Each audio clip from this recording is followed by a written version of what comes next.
from the Ticats Audio Network, this is the CFL This Week with Bubba O'Neil. It's week 3 of the CFL's regular season, and we are asking these questions. Is the West no longer the best? Veteran gunslingers go off in Steeltown as Father Time caught up with the Blue Bombers, and how long of a weather delay is too long? These issues and more are up for debate on the CFL This Week on the Ticats Audio Network. I'm your host, Bubba O'Neil. Well, 3 Down fans, you have landed on the top CFL podcast where the best analysts, columnists, and broadcasters say what is on their mind. And that's what we want. This week, he joins us from the Canadian Press, and as always, he has all the facts and figures and the inside scoops at times, especially when it pertains to the Argonauts and the Tiger Cats. My man from the Canadian Press, Dan Ralph. Always a pleasure. Howdy. Always mine. This fella is no doubt digging for answers about that 0-2 Blue Bombers start. He's not used to it, but he is the top dog from the Winnipeg Free Press. Jeff Hamilton, a pleasure. Great to be here, guys. Looking forward to cutting it up with you. And as a former player and current broadcaster, there's no bull from this dude. Eddie Steele, glad you are with us. Good to be with y'all. This is going to be a fun session. Okay, let's get to work on the CFL this week. Fantastic finish in Steeltown on Sunday. The Rough Riders stunned the Tiger Cats. Okay, Dan Ralph, I'll come to you. I know you were upstairs on the 7th floor watching this one. Did you sense that there was going to be a comeback in this contest? Sadly, yes. Sadly, yes. I didn't sense it until the beginning of the fourth quarter, but when Saskatchewan opened the third by scoring, and all of a sudden got that momentum, I sort of got it in the back of my head that, now it's worth watching because they did the exact same thing the week before, the waited to the fourth. And in the fourth quarter, it wasn't a matter of if to me, it was just a matter of when. And I mean, Jeff can identify, you sometimes have two leads on your screen where this is what happens if Team A wins, and this is what happens when Team B wins. I had my two screens going after the first drive of the third quarter, so I wasn't surprised. Eddie, what did you think? I wasn't surprised either. I'll have to agree with you, Dan. Just based off the flow of the game, based off how, being at the game the week prior in Edmonton and watching the game and seeing how Corey Mace kind of led the troops and keeping them around, keeping them engaged in the game, and then how their offense just continued the momentum and gained that momentum. You look at the stats of the game, both quarterbacks just showed out. Like, what was it, almost 900 passing yards between the two of them, 5 touchdowns? Good offense. So, yeah, I wasn't surprised. I really wasn't. Jeff, 20-7 at halftime. I thought the Tiger. I'll be honest with you. I was on the. I'm almost ashamed to admit this. On the pregame show, postgame show, and the halftime show, which you guys know I do for the Ticats Audio Network, I was a bit of a fanboy. I have to admit I was being a bit of a fanboy. 20-7. Bo was looking too sharp. I thought this game was in. I thought it was a victory. I marked it down in the column already. I guess I was totally incorrect, Jeff. Yeah, I've made that mistake before, as Dan alluded to, writing on deadline and covering this league. It's never over. The idea of a comeback is always right around the corner, especially with the unique rules, especially the last 3 minutes of the half. But the question being sensing it, I don't know if I was sensing it. Obviously in that first half, Bo was rolling, man. I mean, he was finding his guys. He looked like vintage Bo Levi Mitchell. And so couple that with the, while Corey Mace effect has certainly been there, he still needs to figure out some of that discipline because they were shooting themselves in the foot left, right, and center. So I thought, coupled with, just how, prolific that offense looked on Hamilton and how, dumb the Riders were being on the penalty side. And then, to steal the words from Dan, I think right with that momentum in the third quarter, I don't know what was said during halftime, but Corey Mace did not look happy. He was sidebarring a couple guys in that first half. So I'm sure he had some kind of message that sparked the boys. But I also think there's a chip there in Saskatchewan. I think the message for them is, you've been kind of, you're supposed to be the class of this league. You're supposed to be the face of this league. And you haven't been that way for the last 2 years. So, I also think, Hamilton, they're not that dominant. I think this is going to be an interesting season for teams. And I think anybody will be susceptible comebacks. And I think we're headed for an exciting year because I just don't see the same amount of juggernauts as we've seen in previous years. So in that way, I don't think it was surprising at all. And it was very fitting for a Canadian Football League game to end just the way it did. Dan, I'll tell you, I got to give a lot of credit to, as you talked about, the both quarterbacks were really balling out. But I mean, Trevor Harris, right? Like, he got sacked 4 times, and not even including the 4 sacks, he took some just punishing hits after completing passes, and times where I thought he's done. But he just keeps getting up and throwing that football, and just was so sharp in the fourth quarter.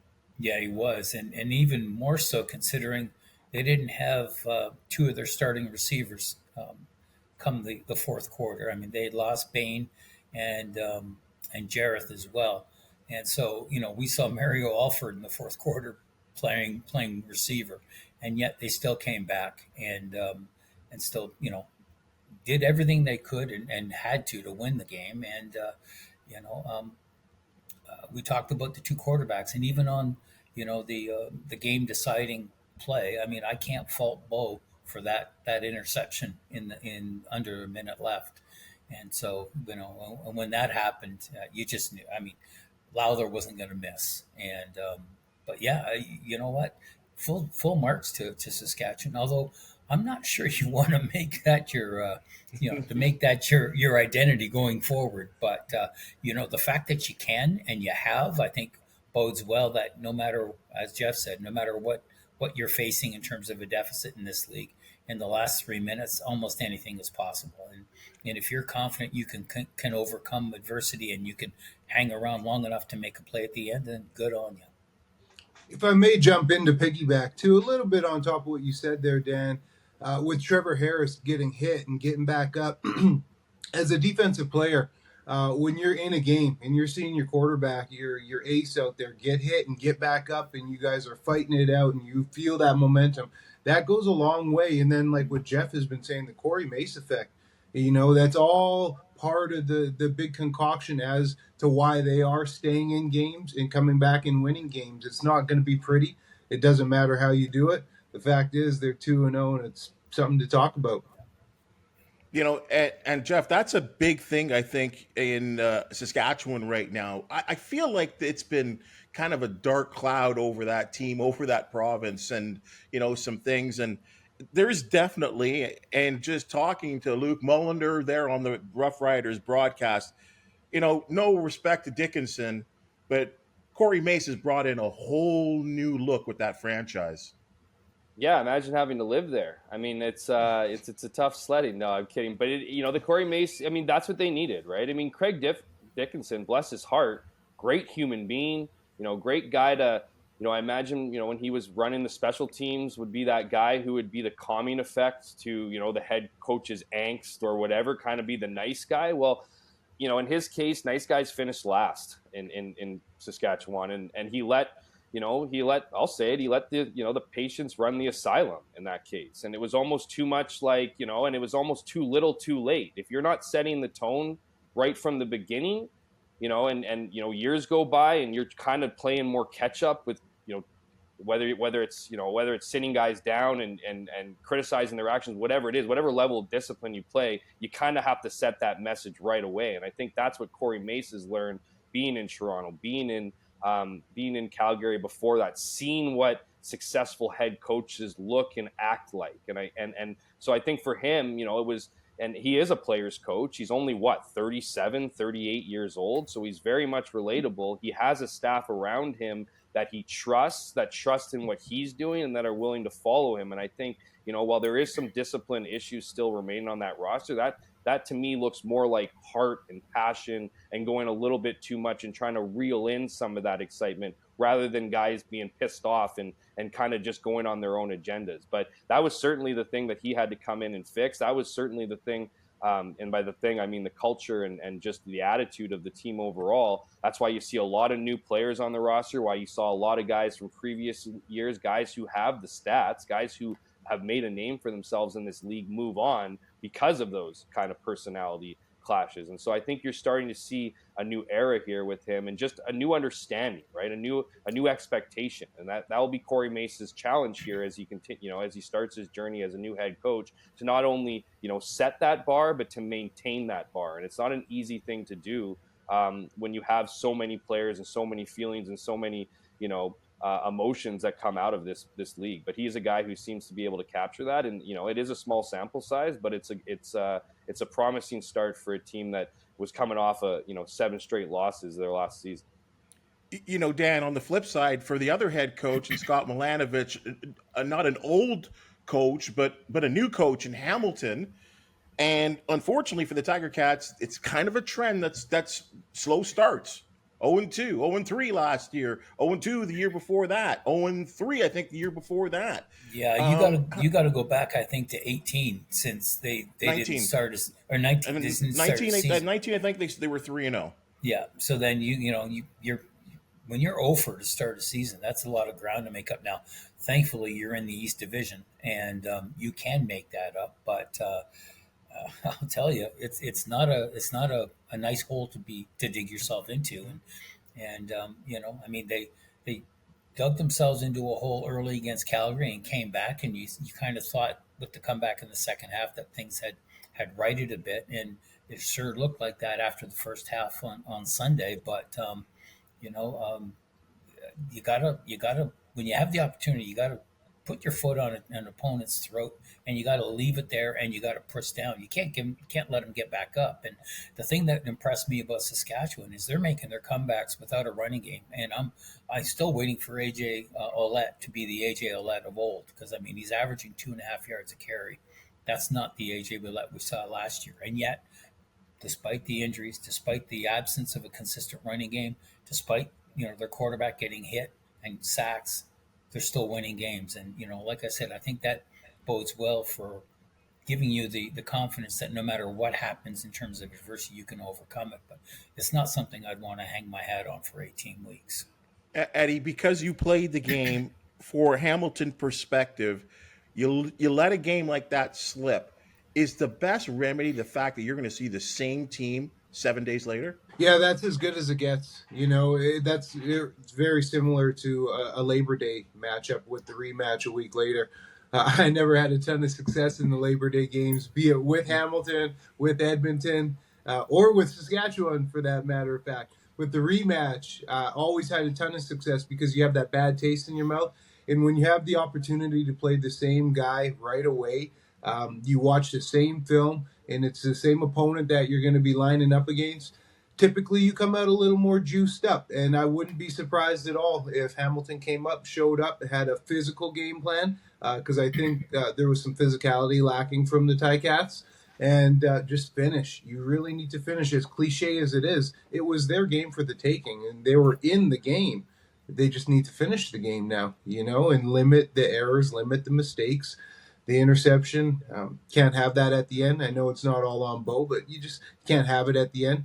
So clean it up. You got to clean up little things, and they'll be okay. They'll be okay. But the best thing is to play that guy, that opponent, the next week, because you want to get that taste out of your mouth.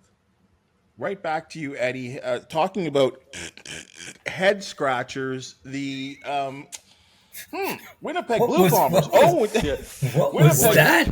Cranking a wrench there. 0-2. These Winnipeg Blue Bombers, first time since 2016. Do you see any cause for concern? I'll be completely honest. I am not shocked. At all. Winnipeg, I said last year I thought Winnipeg was going to start coming back down to earth, that their age was going to start to come up. Man, most of their key guys on their roster are my age, and I've been out of football for 5 years. I couldn't imagine if I was still playing at 35. So there is that effect to it's a young man's sport, and some of their key players are getting up there in age. A guy like Willie Jefferson, who's been a teammate of mine when he first got in the league, teammate of mine in Saskatchewan. I was with them for 5 years of my 9-year career. And even a guy like that, just keeping a spade, you can see he was never a generational pass rusher. He affected the game in many different ways, but he'd go about the season having his 8 to 12 sacks right in there. But you could see even a guy like him, it's starting to catch up to him. It's starting to catch up to him. The age, the physicality. That's the reality of pro football. Now, I hope he hears it and he hears this and he goes in and he proves me wrong, much like what Bo Levi is doing. But to say that I'm completely shocked that they're 0-2, no. And I'm very happy Jeff is here because I want to get the inside scoop because I personally have a couple of questions I want to ask too. So, Jeff, what's your opinion as to why they're 0-2? Giddy up, get in there. I wrote in my CFL rundown column each week. I did projections on each team, not so much guessing the win-loss record, but just what I felt was they were facing this year. And I said that I believe the Winnipeg Blue Bombers, after years of questioning whether or not they'll take a step back, are going to take a step back this season. And there's a few different reasons for why that is. Some of which Eddie certainly covered. I mean, it's an aging core, right? This team has been benefiting off continuity in a way that no other team has benefited from that for years, but eventually guys get older. I mean, we saw the cracks kind of happen near the end of last season. Adam Bighill, I mean, bless his heart, the guy, you're not going to question his work ethic. The guy spending the majority of his time working out all off season, but your body can only take what your body can take. And so, you look at, his end of last season. I'm not picking on him. I'm just saying he's one of a few guys. It's the facts. He had a strained calf, and now he's got another calf injury. So how many more of those kind of as you get older, those issues are reoccurring? The other thing too, and Mike O'Shea, head coach of the Bombers, I mean, he brushed it off. That was no surprise. That he often used the phrase during training camp, guys don't need all the reps, or guys don't need reps. Yeah, guys do. Guys don't come into training camp to get in shape anymore. They're doing those things in the off season, to be sure, but they need to knock the rust off. They need to feel like they're ready for a game. So to have a handful of guys and a handful of big names, the Brady Oliveras, Pat Neufeld missed two weeks. You had Adam Bighill miss training camp. You had guys out. You had Brandon Alexander missing. The quarterback of your safety, Dembski, missing a majority of camp. So you have all these guys missing camp. While those advantages in the room is still there, going through installs, being able to add new plays, none of it's being worked on in the field. And you saw a very rusty team that first week. The other thing is, and I question some of the Bombers' decisions over the last couple of years, but particularly this year. Like, Janarian Grant should be back in a Winnipeg Blue Bombers jersey. If you feel like your team is going to take a step back in other areas, it can't be on special teams. You can't be an average team with okay special teams. You need to be, you need to have that priority. And to go through training camp with a bunch of guys who didn't really pan out, and then ultimately sign a guy who got one rep, that didn't make any sense to me. It reminds me of going with Mark Leggio the last couple of years instead of getting, a Sergio Castillo after years of having Justin Medlock. And then, a couple other things just quickly is the O-line. They have moving pieces on the O-line. The O-line has been the identity and personality of that offense for years. They've been a nasty bunch. Well, the guys that are still here are getting older. Stanley Bryant's like 36 years old, and absolutely amazing the level that he's playing at, but this is probably his last season. Last year or 2 years ago, he was talking about retirement. Pat Neufeld, I mentioned, guy has been a fine wine. He's actually been better in the last few years than his entire career. Yes. But at what point does he take a step off? And he missed all of camp. Jamarcus Hardrick, man, was a massive piece of the puzzle.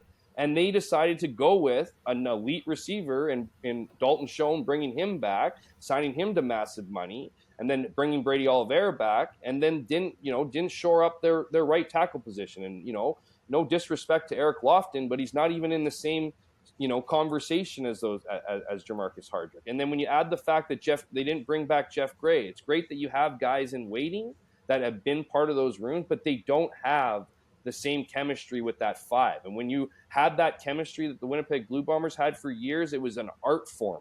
It was an art form in how they were able to perform. Guys didn't have to think anymore. Now guys have to think. And when you add the thinking part to it, I think it's been a struggle for this group, this front five, to adjust through the first 2 weeks. Do I think the Bombers are going to, fall off the map here? No, I think they're going, if anything, it's the fact that they spent years with this exhausting, at least to reporters, 1 week at a time, 1-0 at a time. Like they wouldn't get too high with the victories. They didn't buy into their success. So they're certainly not going to wallow in their despair right now. So I think you have a team that's equipped to do it. I just don't know if you have the soldiers to go out week in and week out and be as dominant. And the last point I'll make is I think the biggest issue with this team, and it's being tested right now, is this club's depth. I don't think that the scouts brought in enough talented, skilled players to replace guys, and there's too many guys that are moving into that position. And I'll piggyback off one more thing that Eddie said. Willie Jefferson is still a very great player in this league, but not having Jackson Jeffcoat on your opposite bookend, if you look at the stats, they're very clear that Jefferson is at his best when Jeffcoat is rocking his book, his other side of the line, and when he's not there, he's like every other DN in a lot of ways. Every other good DN where you can play against him and you don't have to worry about who's coming on the opposite side, and that's all equating into a step back or maybe two for the Winnipeg Blue Bombers in 24. Dan, the thing that's the most obvious to me, and I'm never a huge fan of it. I understand the wanting to protect from injury and probably giving someone who's a veteran player the benefit of the doubt that they'll be ready to go. But Zach Collaros has not been on target. And I know there are other factors that make a quarterback able to complete just one pass. But he is missing wide open targets, in my opinion. No, I'm with you. I don't think it's been a great start to his season, but to piggyback on what Jeff was saying, I mean, there's a lot of moving parts there. And I just look at the guys, some of the guys they didn't bring back, Jeffcoat being one, Walker in the middle being another, Janarian on offense, who's doing pretty well over in Toronto right now. Yeah, well, and Janarian, I'll tell you, I've watched one Argo game this year, and this guy, as soon as he gets the ball, is excitement because he can bust anything. And he reminds me so much of Javon Leake, because I felt the same way last year watching Leake. I felt in one game, and he didn't bust anything, but every time he gets the ball, he is one broken tackle away from breaking it. And I don't understand how you give up on that. I don't understand how you give up on he's not afraid of contact, Dan. No, he'll truck you. He'll truck you, and he's not big. And Demario Houston, the guy was a human turnover machine last year. Why? How do you let him go? I don't understand. Jermarcus Hardrick to me was your best offensive lineman. You let him go. I guess there's money involved. I get it. But, the money. But I mean, I'm looking at the numbers. Winnipeg can't run the ball through its first two games. I don't know if that's because they've fallen behind and they've abandoned the running game, but they're also the worst team on second down conversions. So that's telling me you're either 2 and out or you're not sustaining drives and you're giving the ball back. And if we're talking about an aging defense that doesn't have a playmaker in the back end and is getting older up front,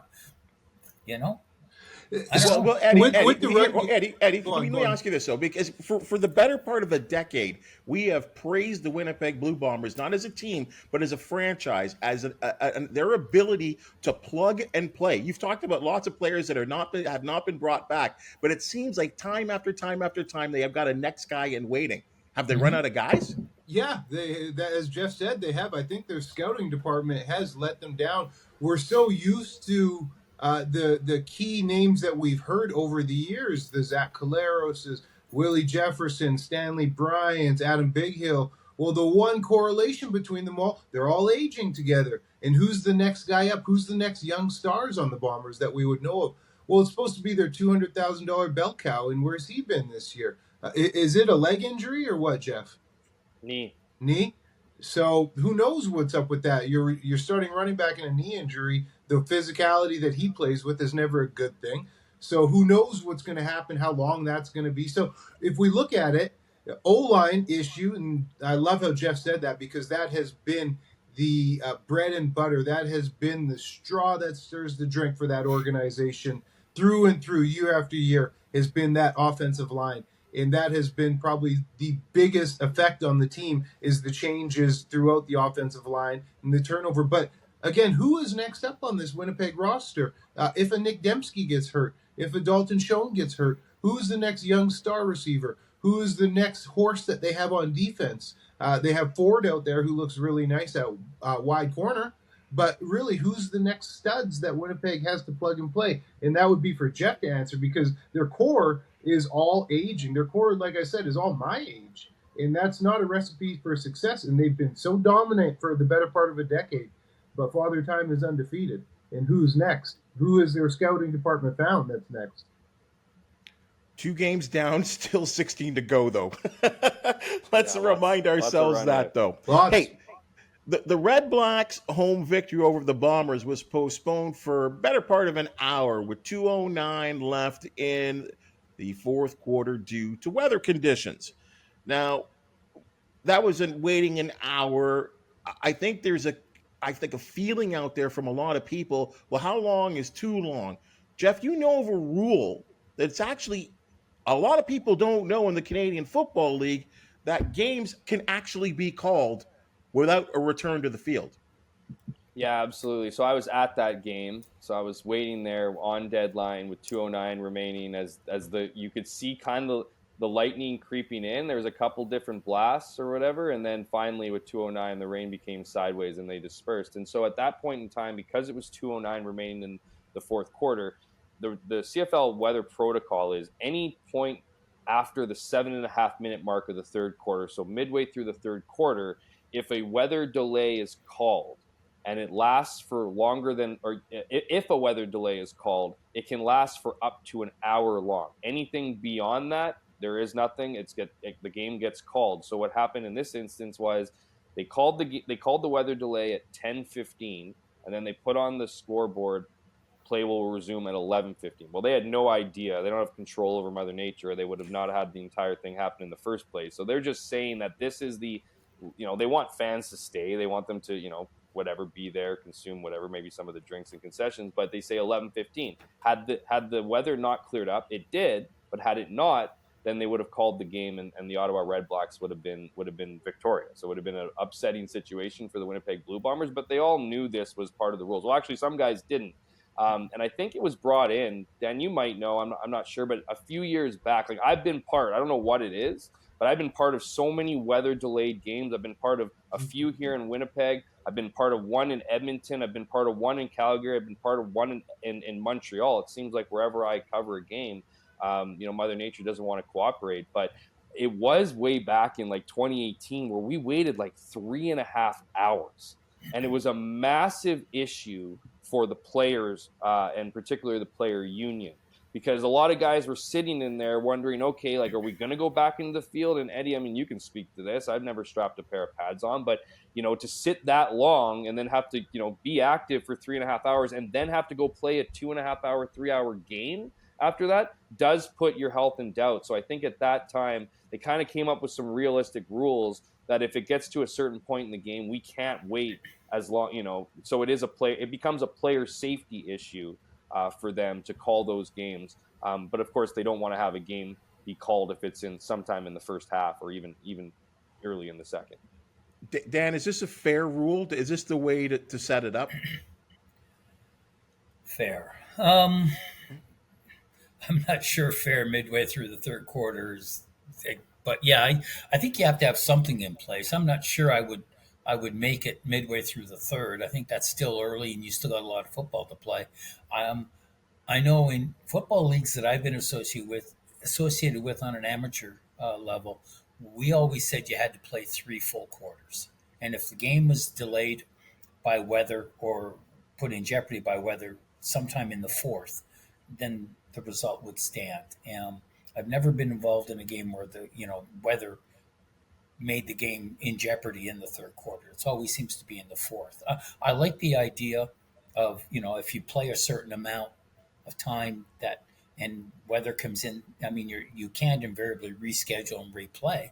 So then you take the next best result, which is if you're leading by X, then the team leading by that, and if we can't resume, then the game goes in the books as having been played. I'm not sure midway through the third is fair, but I think you have to, because you can't reschedule and you can't come back and redo it from the start again. As Jeff said, though, I mean, how long is too long from a player point of view that you're waiting? You got to get stretched, and it's hard to get back into the flow of things. I'll be honest, when they resumed play, I fully expected Winnipeg to come back and win that game, because Ottawa had the hour off, and how do you sort of flip the switch and keep on going? But I mean, the good news is that it's that way for both teams, and maybe it was tougher for the Bombers to come back and and get back into comeback mode. I don't know, but I think you have to have something in place so that if you play a certain amount of time, that the game goes down in the books as having been played. I'm skeptical about midway through the third, though. Eddie, I remember of a delay that I was a part of, at Tim Hortons Field. I believe it was Winnipeg that was in town, and it just was raining and raining and it just a thunderstorm. And the TSN cameras actually got into the Tiger Cats locker room, and there was like pizza everywhere and bananas and so can you explain what the players are kind of going through, especially in a situation where you just don't know when you're going to go back on? And when you do, the CFL do say, okay, we're going to start this game. I believe the mandate is a 10-minute sort of warm-up period. Is that what you need to get back to playing, playing level, I would guess? Yeah, I mean, to state the obvious, it sucks for everybody involved, fans, players, everybody, equipment staff, media, because from the player's perspective, when you go in, and I've been a part of a couple delays too. I think the longest was over an hour. I had a delay once, and you go in, you get really stiff. The biggest thing is your mindset, right? Your mindset totally shifts. You're not in war mode anymore, because really that's what you have to transform your mind when you're going out there to play. As much as it's a game, it's kill or be killed out there in a sense. So that loosens off. So to really go and turn that back on after a long delay is a challenge, but the physical aspect is very difficult as well. You mentioned the Ticats, how they had the pizza and the bananas, and that's nice. I know we didn't have that. Eddie, how many mustard packs have you eaten? Oh, man. Mustard packs have you eaten? Mustard packs, salt packs, the straight Gatorade salt packets. Because sorry, can you help me? What is a mustard? Help me out. Sorry. What mustard? Why? Oh, man, just cramping, nutrition. Yeah. Wow. Yeah. Calories. Yeah, because so the luxury is Hamilton, they were at home for that. So they could get the pizza and all that, bananas and stuff. When it happened for us on the road, we had what we brought. So you get your Gatorade bars and your fruits and all that. But once you run out of that, you're out, right? We didn't have any more food. So, sure, it's a first world problem. But, yeah, man, when you're like in game mode and then you're sitting around, you need to eat your nutrition, especially if you're expected to go back out and play again, right? So it's kind of it's a challenging situation. And then again, of course, staying warm, staying loose, mobile. I remember what I just stretched and rolled out on the foam roller the whole time. Guys are joking around, listening to music. But it sucks. It really does suck. You're just killing time. It's the unknown. And for my type of personality, I don't like I like to be in control, right? And that whole the unknown aspect of it, and you don't know when you're going to play, and especially for athletes where you're creatures of habit.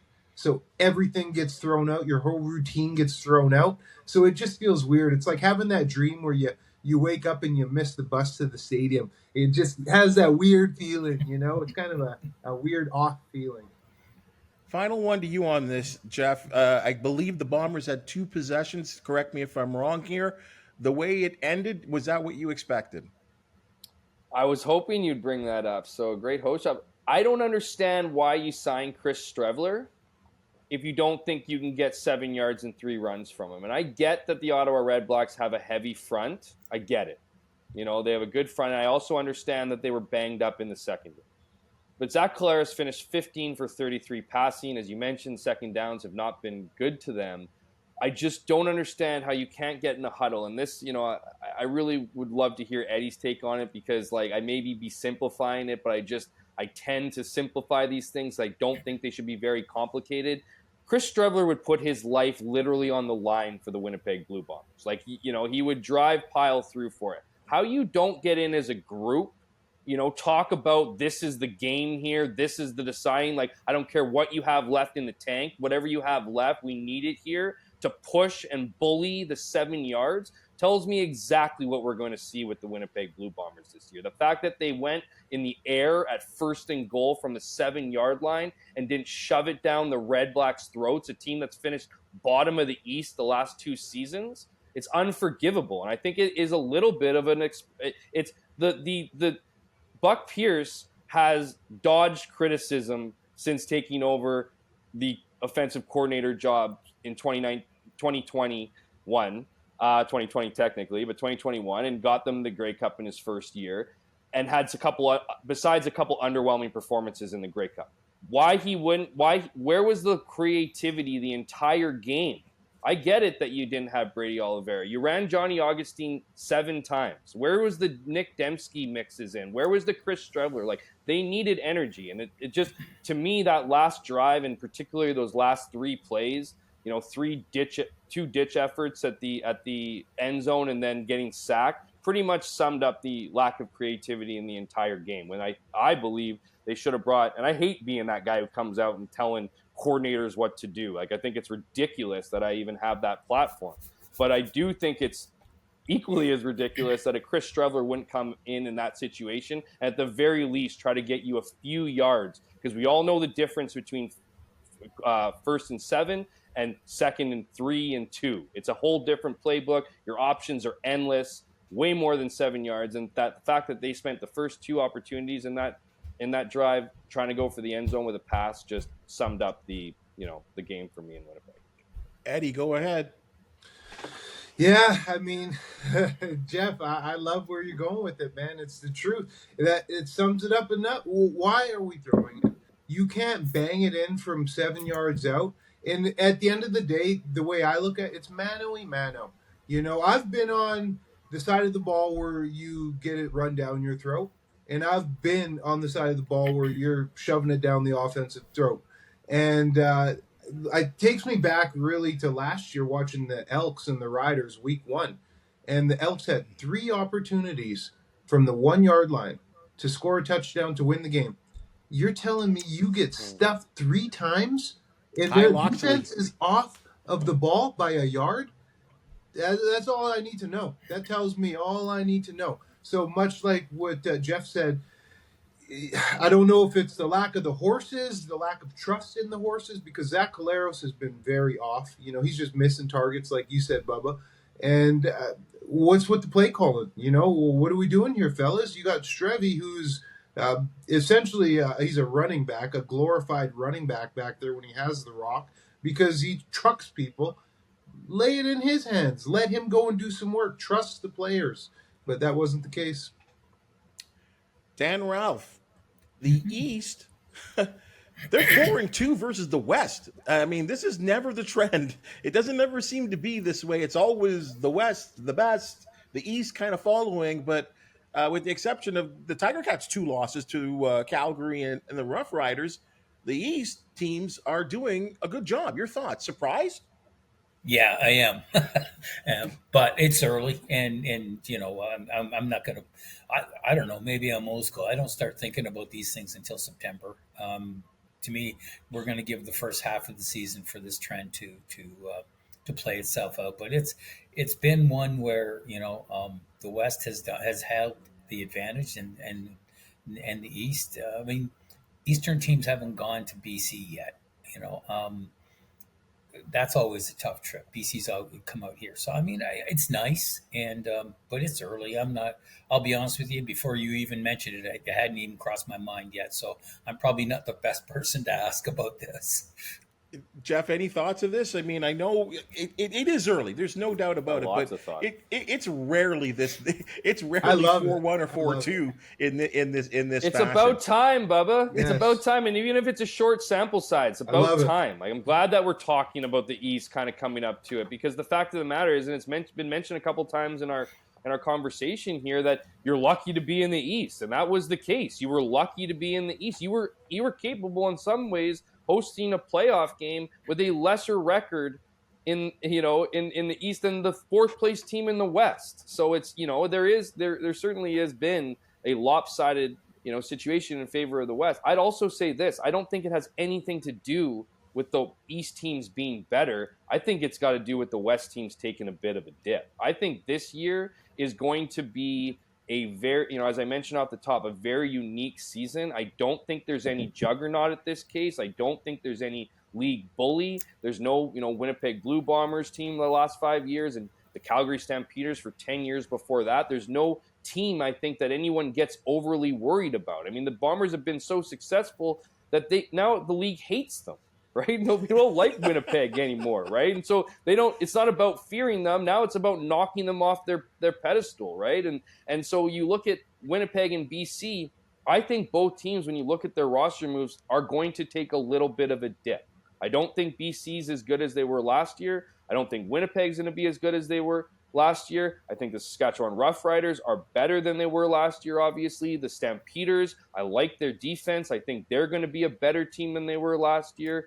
And then you look at, the east side, and I think the same thing about Ottawa. I think Drew Brown's going to bring some consistency there. I think that team is healthy for the first time in a while. I like the way that Hamilton's competing. I still think Hamilton and Saskatchewan are gambling a lot with their quarterbacks, not with performance so far. That's obviously been shoved down my throat, but I don't know if either of those quarterbacks are going to last 18 games. That's just the reality of the rigors of football. But I do think that the East, with Montreal's confidence, with the way Hamilton's playing with Bo, Toronto, I never really thought, obviously Chad Kelly is a great player, great season last year, but I still didn't think that he was necessarily the guy that kept the house of cards, if you will, intact. I think it was their defense, and Toronto obviously is doing pretty well, and I think it's going to make for an unbelievable season. So let's see. I don't think I can pick anybody who's going to be at the top at the end. I hope it's exciting week to week. It always is exciting week to week, anyways. But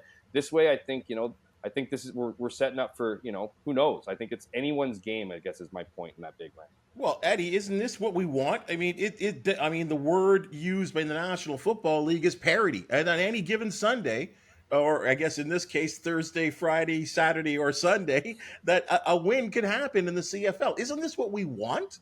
Absolutely. This is, like Jess said, man, this is what we've been hoping for years.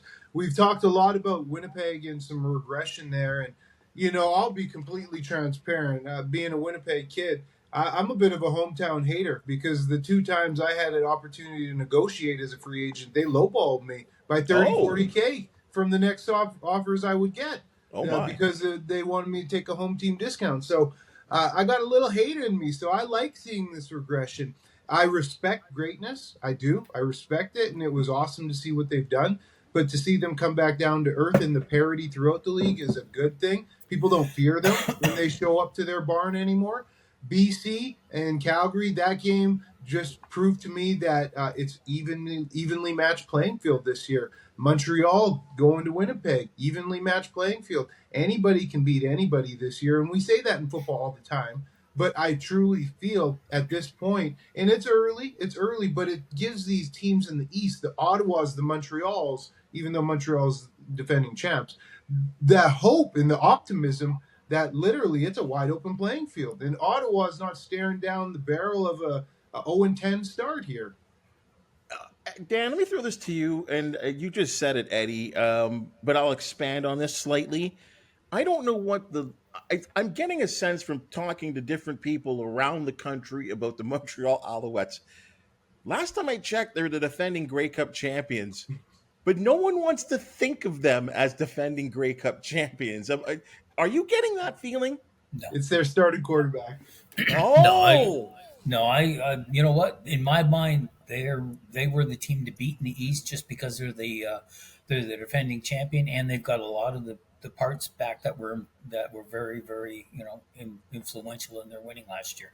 No, they're the team to beat in my mind. Period. End of story. Everybody else in the East is playing for second. I'm not the least bit surprised. I like what they did in the offseason, and I kind of liked the bit of the swagger that Cody's got, where he wants to take all the negativism that we have about him, and he's very, very eloquently basically saying choke on it, and I like that. I like that on him, and I think I like Jason Moss as their coach. I think they've got stability where they need it. And all the things that we talk about Winnipeg having from 19 to here, they've got moving forward from 23 to 24. And no, maybe I'm in the minority. I'm not the least bit surprised. And to me, they were the team to beat in the East. And I wouldn't be surprised to see them back in the Grey Cup come November. Not, All right, not Jeff, the least bit surprised. Are they the team to beat in the CFL? Not even the East. I think until you lose your crown as Grey Cup champions, you're the team to beat. I think that's the respect that you earn. I mean, I would echo a ton of what Dan said. Man, was I rough on Cody Fajardo the last few years in my columns, and rightfully so, to be quite frank. I mean, the way he handled himself off the field in some of those occasions, I mean, he was an easy target, right? Like, it was just, talking about a season before the season's over when you're not starting the last 2 games of the year. Like, there were things that I think he stepped into the crosswires pretty easily, and then his performance wasn't great, right? And so I think a lot of people felt he'd be lucky. I mean, a lot of people felt he turned one good season in 2019 that had everybody injured, and Andrew Harris test positive for steroids, and he was the nominee for 2019 MOP. He turned that into $1 million the next 3 years. And so I think a lot of people were skeptical of him because his follow-up that season wasn't all that great. But here he is, shoving it down the hoop of everybody, including myself, who is critical of him. And I love the things that he's saying. I love the vibe that he's taken. I thought that the Montreal Alouettes in 2023 were a carbon copy of the 2019 Blue Bombers at the Grey Cup. They didn't say much. They trusted in everyone, and you could just tell that they were ready and ready to go. But I think the skepticism, Bubba, of everyone thinking that this is a team that's going to repeat is when you take away that beautiful run they had in the playoffs on the road, beating the 16-2 Argos, and then beating the Winnipeg Blue Bombers in the final after getting rid of Hamilton before that. They weren't able to do that in the regular season. They didn't win a single game against BC. They didn't win a single game against Winnipeg, and they didn't win a single game against Toronto. And I think that was why a lot of teams are like, okay, what is this all about? I think it all boils down to Jason Moss. I really do. I think what he's brought there, the culture that he's instilled there, he's turned that team Quebec against everybody else. Like, he's turned it into a cultural post where people care about the community. And I think that's exactly what happened in Winnipeg. People latched on. They wanted to stick around. Now, mind you, Montreal had a little bit more of a turnover than Winnipeg had since after winning the Grey Cup. But that's a destination that everyone wants to play in. If I may just jump on too with the Absolutely. Jason Moss train, I was just on the golf course last Friday here with a former teammate, and we were talking about Jason Moss because we both played for him out here. And we're just talking about the evolution and the maturity and the growth. When he was first head coach in 2016, man, this guy was a loose cannon on the sidelines, as we all know. But behind the scenes, it was even worse. Hell of a man, hell of a dude, but he was a firecracker, and he was nuts sometimes. Like, he was nuts. To see where he's come in the growth and just the way he leads that team, it is so cool to see and so impressive. It's really awesome. And he had all those gifts too, Eddie. It was almost weird the way because when he first started, this is a guy who he's got fingerprints on young quarterbacks in Toronto, right? Yes. Like, he's the guy that back Zach, when they were running Trevor, the Ricky Trevor, and all those guys back when they were running I forget what was it, the West Coast, whatever it was, no reps for backup quarterbacks. Yep. Ricky Ray got every single rep in Toronto, and Jason Moss would take Zach Collaros, take Trevor Harris, take other guys that were in that system and work with them on their own time outside of practice and go through all those plays. So he always had that passion, that work ethic, that ability. And I think when you have that and you don't see that from other people, there's different ways you can approach it. Mm-hmm. And he approached it with anger for a lot of those years. And I think he, probably got a little bit of humble pie when he left Edmonton, pretty much told that he was too much of a loose cannon. So when he took over Montreal, I think the first thing that he realized was he needed to change. He knew the passion was good. He knew the fire was good. But I think the way he expressed it needed to change. And I think you're seeing that in spades with him because he's not the same guy that he was, as Eddie was saying, in Edmonton. I did an interview with Jason when he was a player and he was the quarterback in Hamilton, and I asked him straight up, I think leading up to a game, why his team were, 0-7, and he just ripped my head off. Like, he just destroyed me. And then Used to be press conferences, he'd be scared to ask a question. I personally would be scared. I love the reaction, but there would be people around be like, "You sure you should ask this one?" It's like we're like 10 seconds into the. You know what? It was me and one other person, and we were at Ironwood Stadium. He just destroyed me. And then 2 weeks later, Casey Printer showed up. Hilarious. The wildest thing. All right, guys, let's have a look at the games in week 3. Ottawa at Montreal, BC at Winnipeg, Edmonton and the T-Dot, and then Hamilton and Saskatchewan, the rematch in Regina. Your game of the week, Dan Ralph. Probably I'm going to say the game in Toronto. McLeod Bethel comes back, and they're 0-2. They're playing against a Toronto team that's well rested, coming off a win. That to me, I mean, I'm most interested in that. I mean, Ottawa, Montreal, kinda. I want to see if Ottawa's for real, and we'll see what Montreal is like playing at home with the Grey Cup banner and being 2-0. I've got some, but I mean, I'm glad. I'm interested to see what Edmonton does. They're 0-2, and whether or not McLeod Bethel Thompson gets that win against Toronto, against the team that he last played for before coming back this year. That, I mean, I'm a bias. I'm going to be at that game, so that's the one that's probably on my radar the most. Mr. Steele. In years past, this is a no-brainer. I mean, BC Winnipeg would have been the game of the week, right? But times have changed right now, and it's amazing that the fact that we're talking about a couple of East teams maybe even being the game of the week. But like Dan said, that Montreal Ottawa game, there's something there, a little bit of juice, solely for the fact that it's Montreal, their home opener, coming on off 2 really nice road wins. And or are they 1-0? They're 2. No, they're 2.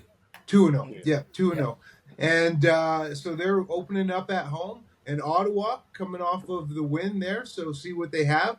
Other than that, though, because it is the station, I would say the Riders Ticats, because I'm really curious to see how Bo Levi plays again, because man, he shocked me. Because I'm in the same boat as Jeff for the past 4 years. I've been saying this guy's done. His shoulder is going to fall out of the socket. And he came out and he had a heck of a performance. So I want to see if he can roll and string a few of those performances together, because the season ride or die is on his shoulder. So that's the home opener for the Riders too, right? Yeah, it will be. It will be. So, and they've had a few lackluster crowds their past few outings last year. So it'll be interesting what kind of fan base shows up for their home opener. Mr. Hamilton. You guys were so close. You guys were so close to picking the right game. It was just in and around it. It was just so close. I still think it's Winnipeg, BC. And there is a bias there. Obviously, I'm going to be at that game, but I just think, and for different reasons. I think if the Winnipeg Blue Bombers, they're up against a tough BC Lions team, a team that a lot of people are predicting are going to win the Grey Cup this year, come out of the West. So if the Bombers, they have a stiff test at home here this week. And if they go to 0-3, that just becomes more of a narrative. It becomes more of a storyline. Oh, the last time they started 0-2 was 2016. Let's go check the record books. Those stats guys over at CFL are going to have to look up the history and check out when they were last 0-3, and then when they were last 0-4 for the notes for next week. So I think there's a lot of pressure on Winnipeg, pressure that they haven't dealt with in a very long time. I used to say this, like when Bo was in his final years of Calgary, that was like they started 1-2 or 1-3, and I made the argument this is the most adversity that Calgary has faced in a decade. I think you can apply the same thing to the Winnipeg Blue Bombers, but over the last 5 years rather than the last 10. That this is the most pressure that they've faced, and the BC Lions, they don't want to go to 1-2.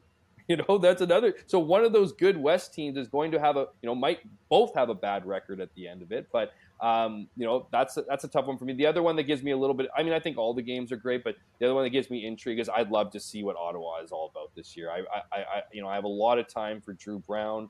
I have a lot of respect for the work that he's put in, the opportunity that's ahead of him. I'd love to see Ottawa change things around. That's a fan base that was rocking for years until the last couple kind of down seasons. So I'd love them to kind of find their way again.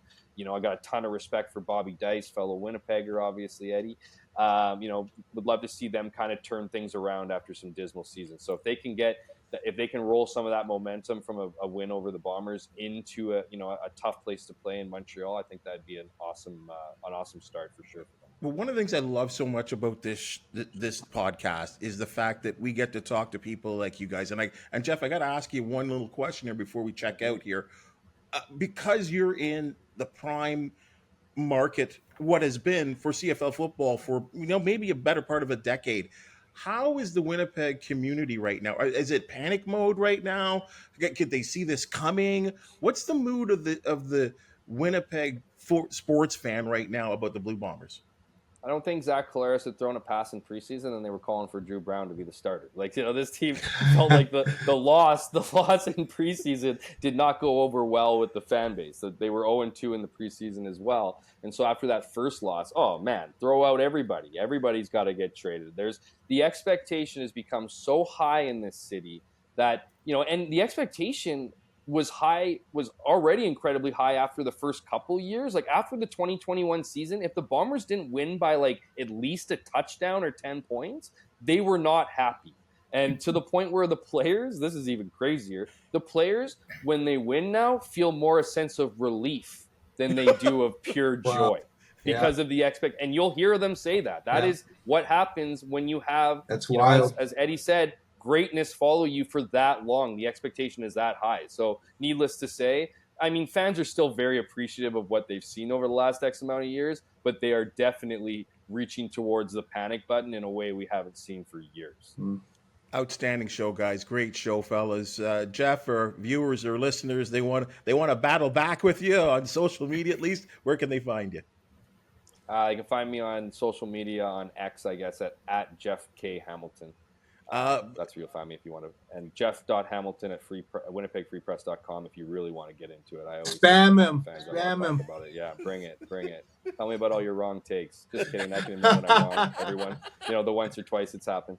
Eddie, if Bo Levi Mitchell's family want to get after you, where can they find you? Oh man, X, Eddie Steele 97. Pretty easy. Just type it in, Eddie Steele. Pretty easy to find. Yeah, he's got two really cute daughters, so I'm sure they're listening to you. So anyway, Dan, where can they find you? X as well, Dan Ralph CP. Guys, just an outstanding show. Folks, this is CFL This Week. Just one example of the daily and outstanding, informative, and entertaining content you're going to enjoy on the Ticats Audio Network. Link, subscribe, and please comment wherever you can, because we do care about your opinions. And, of course, watch the CFL This Week. We will return in 7 days talking CFL and breaking down Week 3 and looking forward to Week 4. Thank you so much for listening. We appreciate the time. I'm Bubba O'Neil, and this has been the CFL This Week.